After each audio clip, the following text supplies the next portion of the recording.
Billy, I've got two reasons to thank you. Firstly, for joining us in the first half for commentary. It was really great privilege to have your company.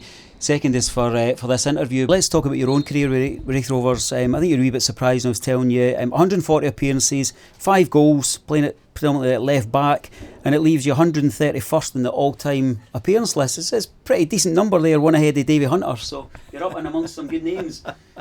Well, actually, I thought I would have played a lot more than that, but I broke my leg here, I broke my ribs here, and I done my cruciate ligament here, all in this pitch out here. I remember I broke my leg against Berwick out there in the last minute of the game. I got broken ribs, the last ditch tackle on Frank McGarvey, who I've seen this week's got pancreatic cancer, which is bad news.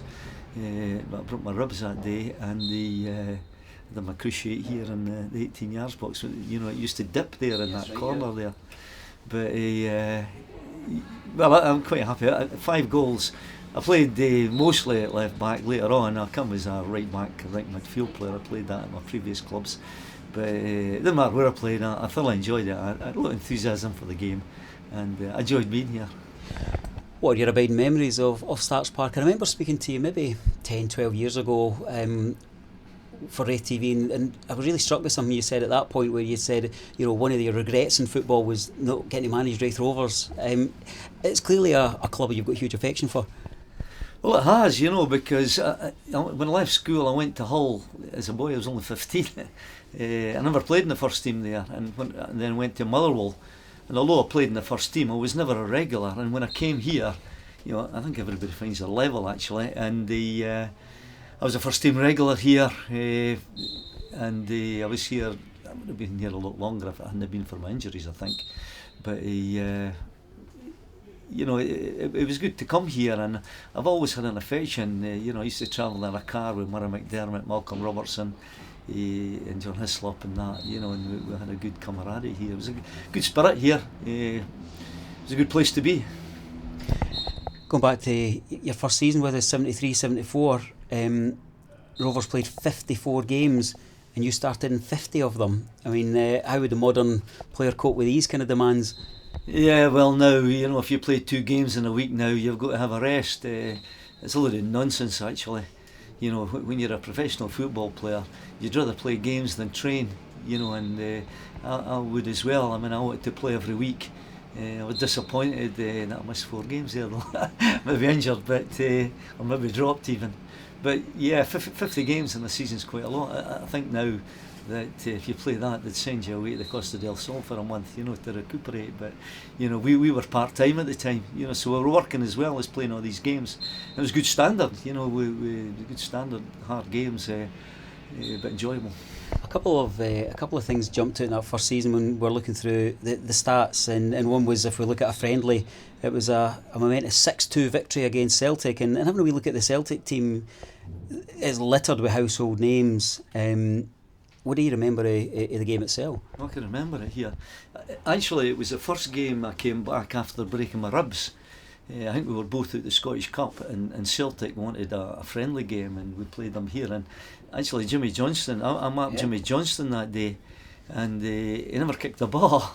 And I think Jock Stein was still our manager at that time, and he wasn't pleased about it. I mean, we hammered them. We played great that day. And I do remember it quite vividly, although it was a long time ago. As you get older, you can't remember an awful lot. But I remember that one, and it was great. It was a great day for us. And you know, they didn't send the reserve team here that day. You know, they sent all their big guns, and we battered them. Yeah, I was looking at the names: Conaghan, Hay, Quinn, McDonald, Conley, Johnson. You mentioned Callahan, Davison, Lynch, Lennox. Notable. The other game that kind of struck a chord when we were looking at that particular season was an epic Scottish Cup tie with Morton, where it resulted in a situation where we're coming to the third and deciding kind of tie, which was played at Tynecastle, obviously a place close to your heart. It resulted in Raith Rovers playing a game on the Saturday and on the Sunday. I was speaking with some of the kids that are in and around the ground today, and they just laughed at me. They said, "You've made that up." You know, I like to have a wee joke here, and I said, "No, we played a league game on the Saturday, 2-2 draw with Montrose, and then we played Morton on the Sunday. That's incredible. Yeah, I know. It was just part of it. It's part of the game. I don't know if I actually played on the Saturday one. I don't know if I didn't play on the Saturday. You played on the Sunday. That's right, aye, because the manager did change the team a wee bit, and I played in the cup tie one, and I didn't play the day before, but I was willing to.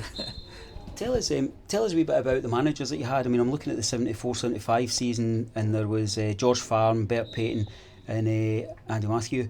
What were these characters like? They're people who we maybe, especially the younger generation watching, all know the names, but they won't know a lot about. What kind of characters? Well, George Farm signed me here. George was a big character, with a big ego. I think George was the Blackpool goalie in the Stanley Matthews Cup final. So he maybe deserved to play it. He was a top goalkeeper. But I think he always had that ambition to play outside, and at the training he always used to go outside and put something. He used to say to me, "Billy, you playing goals in case we need you there. We've not got a substitute goalie."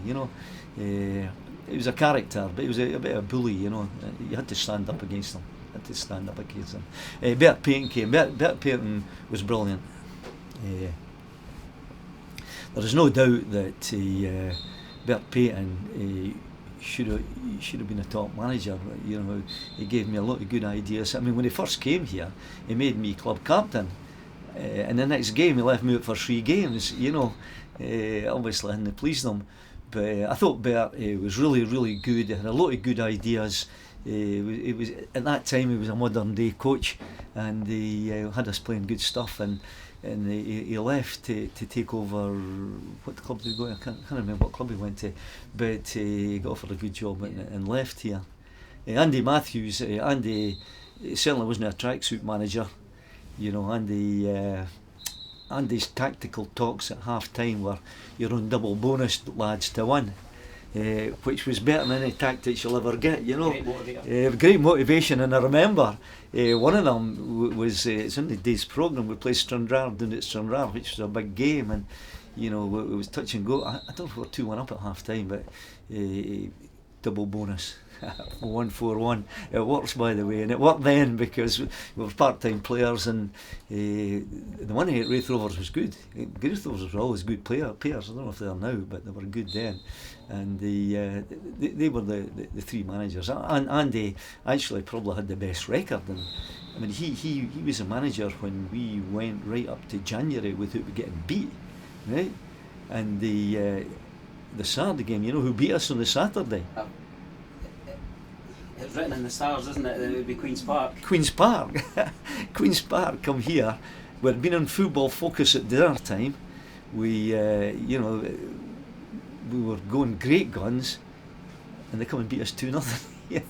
And actually, I remember that game probably more than most because we were really, really disappointed.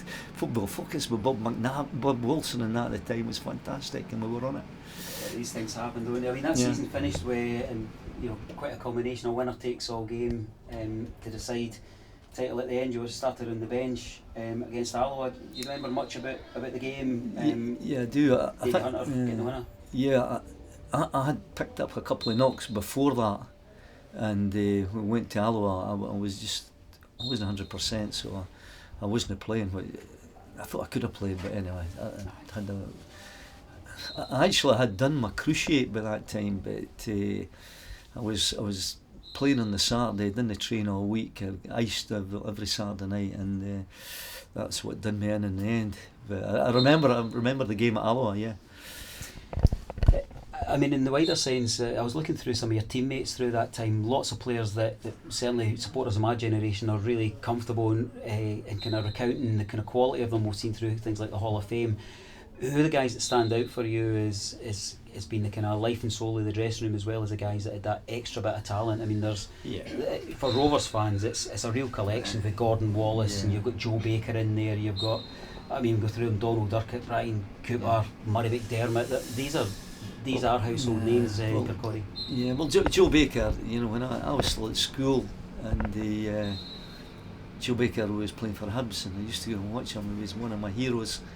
He was a fantastic player. The other day I seen the paper, he got capped for England in 1958. The first player to get capped for England out with the English League. He was only 19, got capped for England, playing for Hibs. Fantastic. And when I come here, I loved every minute of being with him. And he was an outstanding player, you know, and it's such a modest man he was. It was fantastic, and it was great to be here with him. The heart and soul of the dressing room was Gordon Wallace. No Gordon Wallace that was here as manager or here when he scored all the goals. It was the other Gordon Wallace, Mark II, who was a good player, by the way. His head was full of nonsense, but he was a heart and soul and took the mickey out of everybody. And I was clever enough to realise you didn't have a go back at him because you end up being the loser. And Gordon Wallace was great, but I think. The top guy when I was here was Murray McDermott. Murray McDermott was a great goalie, and Murray McDermott was a smashing boy as well. You know, I used to travel with him, and I was friendly with him, you know, outside the football, and become a good friend of mine. Murray McDermott could have played at the top level, you know, for a long time, and he had a tragic end to it. And I was broken hearted what happened to him. You know, he got pancreatic cancer and died very quickly. I would say that the other players that I played with, he's my favourite. And we used to follow nearly every game because he would he wouldn't come off his line, and I'm getting beaten at the back post with headers, and we used to follow him, and then go to him in the cab and go for a pint, no bother. He was really good, a good goalie, a good man. And coming back to Starks Park today, you've got your grandson with you. As we said, you've done some commentary here. Does the place still feel like home? Well, it does. You know, I think when I was 5 years here, you know, you can't help but get an attachment to a place. And I always liked to hear, I always look for Raith Rovers results. And I was delighted when John McGlynn got the job here, because it was me and Jim that brought John. I had him as an under-16 player when I used to train them. And he was a really good player, John, and a good lad, and I'm delighted. And he did really well here, and I was really chuffed with him. You know, we had him as youth coach at Hearts, but he did well here. And he's left now, so best of luck to him. Well, we'll thank you for your time, and we'll extend the invitation anytime you want to come back and don that headset. Yeah, well, it was a pleasure, Davie, and you're good at what you do, and keep doing it.